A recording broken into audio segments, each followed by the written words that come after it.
વર્ષે શાકભાજીના ભાવમાં વધારો નોંધાતો હોય છે, ત્યારે આ વર્ષે પણ ભાવ વધારો થયો છે। ગત વર્ષની સરખામણીમાં આ વર્ષે પણ ભાવ વધારો વધુ થયો જોવા મળી રહ્યો છે।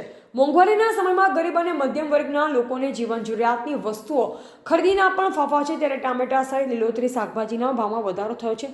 ચોમાસાની ઋતુમાં લીલોતરી શાકભાજીની આવક ઓછી થતાં તેના ભાવમાં વધારો નોંધાયો છે, જેમાં ટામેટાના 20 થી 30 રૂપિયા કિલો મળતા જે આજે 120 રૂપિયા કિલો થઈ ગયા છે, જેથી 400% ભાવ વધારો થયો છે તેમ કહી શકાય। ટામેટામાં અસહ્ય ભાવ વધારાના કારણે ગૃહિણીની બજેટ ખોરવાય છે। માત્ર ટામેટાના ભાવમાં વધારો જ નહીં, પરંતુ બીજા શાકભાજી જેમ કે લીંબુ, કાંદા, ભીંડા વગેરે શાકભાજીના ભાવમાં પણ ભારે ઉછાળો નોંધાયો છે। હાલ છૂટક બજારમાં 70 થી 80 રૂપિયાથી શાકભાજીના ભાવની શરૂઆત થાય છે। થોડા સમય પહેલાં બટાકાના ભાવમાં પણ આ જ રીતના વધારો થયો, જો કે હાલ બટાકાનો ભાવ છૂટક બજારમાં 40 થી 45 રૂપિયા બોલી રહ્યો છે। વધતા ભાવના પરિણામ રૂપે ગૃહિણીનું બજેટ ખોરવાયું છે। તમામ શાકભાજીમાં અસહ્ય વધારો વધવાના કારણે તમામ ગૃહિણીઓ અચંબામાં મુકાયા છે। દર વર્ષે વરસાદી ઋતુમાં ડિમાન્ડ અને સપ્લાયમાં ફેર પડતો હોય, જેના પરિણામે ભાવમાં વધારો થતો હોય છે।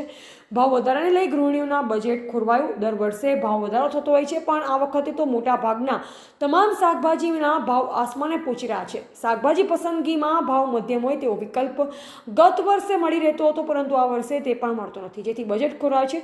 ચોમાસા પછી ભાવ સરખા થઈ જાય તેવી અપેક્ષા રાખી શકાય તેવી સ્થિતિ છે। ટીવીટી ન્યૂઝ નેટવર્ક સાથે રિપોર્ટર રસીદ બાણા, નવસારી। જી, આપનું નામ અને એપીએમસી માર્કેટમાં શું હોદ્દો ધરાવો છો? મારું નામ વિક્રમભાઈ રમણભાઈ મહેતા, રહેવાનું વેડછા ગામ। હું 2008થી એપીએમસીમાં ડિરેક્ટર તરીકે કાર્યરત છું, સેવા આપું છું અને એપીએમસીના કોઈપણ પ્રશ્ન તેમાં સહકારી વલણ રાખીને આજ સુધી કરતા આવેલા છીએ।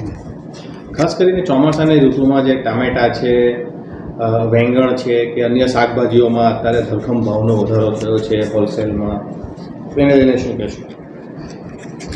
ભાવ વધારા બાબતમાં મારે એટલું જ આપને જણાવવાનું કે ચોમાસાની ઋતુમાં વરસાદ વધારે પડે એને લીધે ફ્લાવરિંગ ઓછું થાય, એટલે શાકભાજીની આવક ઓછી થાય।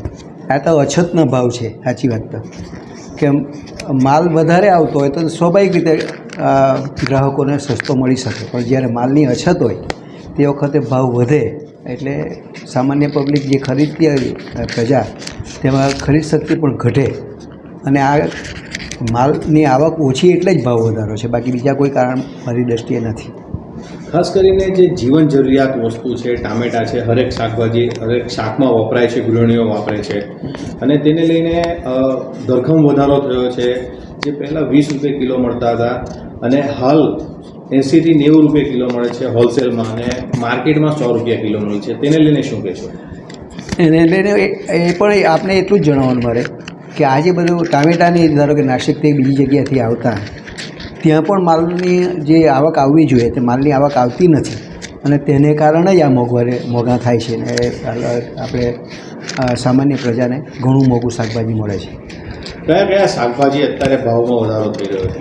વેંગણ છે, ટામેટા છે, ભીડા છે, એ ત્રણમાં ભાવ વધારો ઘણો છે। બાકી બીજા જે કોઈ એઝ યુઝ્યુઅલ જે બીજા બધા શાકભાજી જે છે તેમાં મારા હિસાબે 35, 40 થી 50% જેવો વધારો છે, જ્યારે આમાં તમે 80-90% જેવો વધારો છે।